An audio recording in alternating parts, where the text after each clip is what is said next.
वतन तेज कदम हो, फिर तुझसे मिलाए वो कदम जिसमें के दम हो।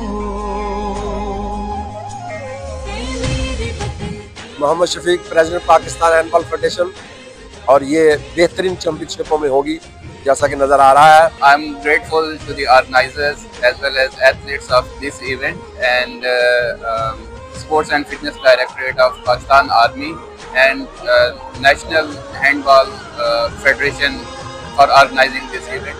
Or I extend my heartfelt gratitude and